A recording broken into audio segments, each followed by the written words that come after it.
Goğum bağ mı sen? Ha o goğum. Gittik ha. Ay nersay. Ne bileyim. Haşmadı. Ay. Yaman kıssal var 20 bana çıkıyor gerek ton gayret eder. Hey. O sanıyorum ben da bağlayayım o düğünün onu. He düğün kübeyi o 20 manat ne? Mesele de alağımsa bir çek.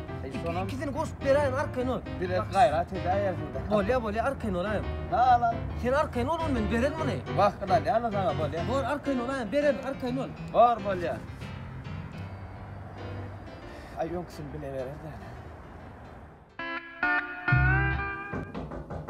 Gel. Ekan. Bang mı? Ba. Assalamualaikum. Kiri ulah dörtme.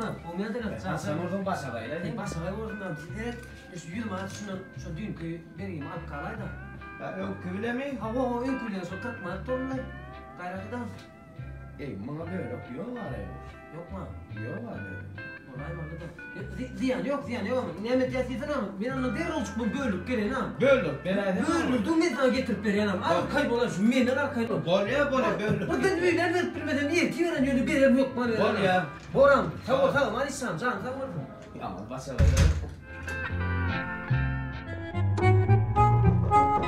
Gel. Ekan. Var mı? Assalamualaikum. Aku nereden can sana? Oğlum bana yapma başla ya. Yaman da sağla. Ne ben ayam? Aha. Böyle mi abi? Ne açı böyle? Böyle mi abi? Bilir mi o? Yok. Beşman da var ne yapılıyor ne? Beşmaktan. Ne diyecek mi? Şu elini böyle ama şu 40 manat Allah kala ne verer diyecek mi? Yine beş getir ama. Ay böyle böyle. Beraber ne o? Yeter yok mu? Yine yeter o. Boru ne bileyim, deru böyle ne?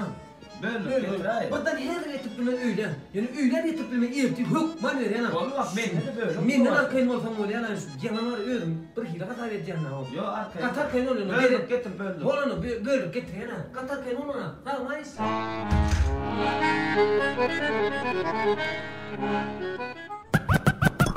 Gel. Ekan. Motor mu? Ava. Ama kere kere utanyanla, yaman utanyanla ötenle az biriyim belki ben alalım şundan neyse alayım orada al 40 manattan alalım şundan. Biriyim belki mi oluyor? Hemen şundan geçeceğiz okuldan gerek gelmez. Yöneme börektik gelme olsan gayret et. Bende yok böyle yok bende olsun. Şopurlan geçeceğiz yönümüz oğlamadan var ya. Alayım aldım da. Ay ne var bende börek yok ha o. Böyle bu şopurlan geçeceğiz mi gerek gel. Yani alamıyor kanka. Bor gerek gel diye son doğramana gelmeden var ya bende börek yoktur mu? Arman gerek geldi ya yanında. Gerek gel olsun.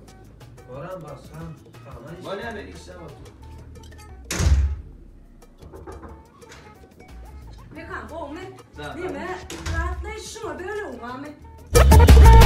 Yok ay böyle ay böyle. Bende böyle yok. Diyen ne kan? Ya biliyorsun ile anlatsan. Doğru gelmedi değil mi Tuğrul? Yok bende böyle. Hayır, alayım.